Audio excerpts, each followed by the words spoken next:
ನಮಸ್ಕಾರ ಸ್ನೇಹಿತರೆ, ಇಡೀ ದೇಶದಾದ್ಯಂತ ಇರುವಂತಹ ದೇಶದ ಪಡಿತರ ಚೀಟಿ ಫಲಾನುಭವಿಗಳಿಗೆ ಬಾಂಪರ್ ಗುಡ್ ನ್ಯೂಸ್. ಪ್ರತಿ ಕುಟುಂಬಕ್ಕೆ ಸರ್ಕಾರದಿಂದ 70 ಕೆಜಿ ಆಹಾರ ಧಾನ್ಯ ವಿತರಣೆ. ಹೌದು, ಜಿಲ್ಲೆಯ ಪಡಿತರದಾರರಿಗೆ ಮಹತ್ವದ ಸಿಹಿ ಸುದ್ದಿ. 2026 ಮೇ ಮತ್ತು ಜೂನ್ ತಿಂಗಳ ಪಡಿತರವನ್ನು ಒಟ್ಟಿಗೆ ನೀಡಲಾಗುವುದು ಎಂದು ಮೈಸೂರು ಅಧಿಕಾರಿಗಳು ಅಧಿಕೃತ ಪ್ರಕಟಣೆಯನ್ನ ಹೊರಡಿಸಲಾಗಿದೆ. ಸ್ನೇಹಿತರೆ, ಉಚಿತ ಆಹಾರ ಧಾನ್ಯವನ್ನು ಪಡೆದುಕೊಳ್ಳಲು ಮೇ 31ರ ಒಳಗಾಗಿ 2026ನೇ ಕೊನೆಯ ದಿನಾಂಕವಾಗಿರುತ್ತದೆ ಎಂದು ತಿಳಿದು ಬಂದಿದೆ. ಸ್ನೇಹಿತರೆ, ಹೌದು, ಅಂತ್ಯೋದಯ ಅನ್ನ ಯೋಜನೆಯ ಈ ಪಡಿತರ ಚೀಟಿ ಹೊಂದಿರುವ ಪ್ರತಿ ಕುಟುಂಬಕ್ಕೆ ಮೇ ಮತ್ತು ಜೂನ್ ತಿಂಗಳ ಒಟ್ಟು ಹಂಚಿಕೆಗಾಗಿ 42 ಕೆಜಿ ಅಕ್ಕಿ ಹಾಗೂ 28 ಕೆಜಿ ರಾಗಿ ಸೇರಿದಂತೆ ಒಟ್ಟು 70 ಕೆಜಿ ಆಹಾರ ಧಾನ್ಯವನ್ನ ಸಂಪೂರ್ಣ ಉಚಿತವಾಗಿ ನೀಡಲಾಗುತ್ತಿದೆ. ಸ್ನೇಹಿತರೆ, ಹೌದು, ಆದ್ಯತಾ ಕೇಂದ್ರ ಪಡಿತರ ಚೀಟಿ ಈ ಕಾರ್ಡ್ ಹೊಂದಿರುವ ಕುಟುಂಬದ ಪ್ರತಿ ಸದಸ್ಯರಿಗೆ 2 ತಿಂಗಳಿಗೆ ಒಟ್ಟು 4 ಕೆಜಿ ಅಕ್ಕಿ ಮತ್ತು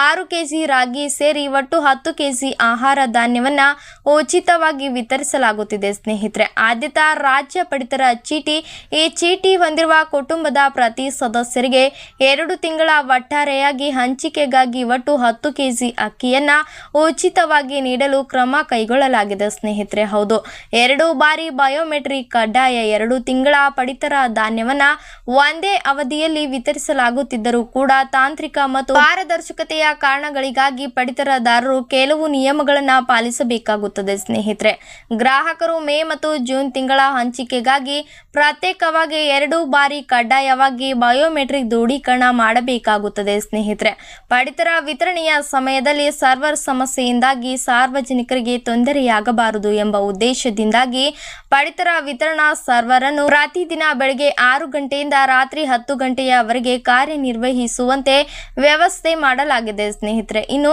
ಲೋಪದೋಷಗಳು ಕಂಡು ಬಂದಲ್ಲಿ ದೂರಿಗೆ ಅವಕಾಶ ನೀಡಲಾಗಿದೆ. ಸ್ನೇಹಿತರೆ, ಹೌದು, ಮೇ ಮತ್ತು ಜೂನ್ ತಿಂಗಳ ಜಂಟಿ ಪಡಿತರವನ್ನು ಪಡೆಯಲು ಮೇ 31ರ ಕೊನೆಯ ದಿನಾಂಕವಾಗಿದ್ದು ಸಾರ್ವಜನಿಕರು ನಿಗದಿತ ಅವಧಿಯ ಒಳಗೆ ತಮ್ಮ ಪಡಿತರವನ್ನು ಪಡೆದುಕೊಳ್ಳಬೇಕು ಎಂದು ಅಧಿಕಾರಿಗಳು ಮನವಿ ಮಾಡಿಕೊಂಡಿದ್ದಾರೆ. ಸ್ನೇಹಿತರೆ, ಒಂದು ವೇಳೆ ನ್ಯಾಯಬೆಲೆ ಅಂಗಡಿಗಳ ಮಾಲೀಕರು ಪಡಿತರ ವಿತರಣೆಯಲ್ಲಿ ತಾರತಮ್ಯ ಎಸಗಿದ್ದಲ್ಲಿ, ಧಾನ್ಯ ನೀಡಲು ನಿರಾಕರಿಸಿದ್ದರೆ ಅಥವಾ ಯಾವುದೇ ಲೋಪದೋಷಗಳು ಕಂಡುಬಂದಲ್ಲಿ ಸಾರ್ವಜನಿಕರು ತಕ್ಷಣವೇ ಕೇಂದ್ರ ಸಹಾಯವಾಣಿ ಸಂಖ್ಯೆಗೆ 1967ಗೆ ಕರೆ ಮಾಡಿ ದೂರು ನೀಡಬಹುದಾಗಿದೆ. ಸ್ನೇಹಿತರೆ, ಅಥವಾ ಸ್ಥಳೀಯ ಆಹಾರ ಇಲಾಖೆಯ ಕಚೇರಿಗಳಲ್ಲಿ ಭೇಟಿ ನೀಡಿ ಲಿಖಿತ ದೂರು ದಾಖಲಿಸಬಹುದಾಗಿದೆ. ಸ್ನೇಹಿತರೆ, ಜಿಲ್ಲಾ ಅಧಿಕಾರಿಗಳ ಕಟ್ಟುನಿಟ್ಟಿನ ಎಚ್ಚರಿಕೆ. ಸರ್ಕಾರದಿಂದಾಗಿ ಉಚಿತವಾಗಿ ಸಿಗುವಂತಹ ಈ ಉಚಿತ ಆಹಾರ ಧಾನ್ಯಗಳನ್ನು ಸಾರ್ವಜನಿಕರು ದುರ್ಬಳಕೆ ಮಾಡಿಕೊಳ್ಳಬಾರದು ಎಂದು ಒಂದು ವೇಳೆ ಧಾನ್ಯಗಳನ್ನು ಕಾಳಸಂತೆಯಲ್ಲಿ ಮಾರಾಟ ಮಾಡುವುದು ಅಥವಾ ಅಕ್ರಮ